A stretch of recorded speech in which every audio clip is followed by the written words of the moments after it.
ಅವನಿ ಉಳಿಸಿ ಅಂತ ಬೆಂಗಳೂರು ಟೌನ್ ಹಾಲಲ್ಲಿ ಹೋಗಿ ಮೇಣಬತ್ತಿ ಇಟ್ಕೊಂಡು ಸಾಕಷ್ಟು ಜನ ಗಲಾಟೆ ಮಾಡಿದ್ರು. ಆದರೆ ಈ 5 ಹುಲಿ ಸತ್ತಾಗ ಮಲೈ ಮಹದೇಶ್ವರದ ಬೆಟ್ಟದಲ್ಲಿ ಯಾರೂ ಮೇಣದ ಬತ್ತಿ ಇಟ್ಕೊಂಡ್ಬಂದು ಟೌನ್ ಹಾಲ್ ಹತ್ರ ಗಲಾಟೆ ಮಾಡಲೇ ಇಲ್ಲ. ತಪ್ಪು ದಾರಿಯಲ್ಲಿ ಈ ಯುವ ಜನರು ಹೊರಟಿದ್ದಾರೆ ಇವತ್ತು.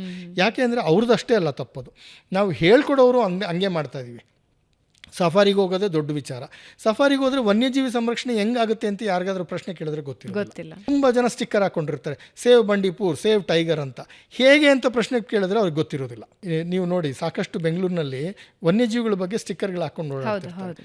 ಒಬ್ಬರು ಒಂದು ದಿವಸ ಯಾವುದೋ ನಾವು ಈ ಥರ ಅರಿವು ಮೂಡಿಸೋ ಕಾರ್ಯಕ್ರಮ ಮಾಡೋಕ್ಕೆ ಹೋದಾಗ ಒಬ್ಬರು ಬಹಳ ಆಸಕ್ತಿಯಿಂದ ಬಂದರು. ಪಾಪ ಯುವಕರು ಬಂದು, ಸರ್ ನಾವು ರಣಹದ್ದುಗಳ ಸಂರಕ್ಷಣೆ ಕೆಲಸ ಮಾಡ್ತಾ ಇದ್ದೀವಿ ಅಂತ.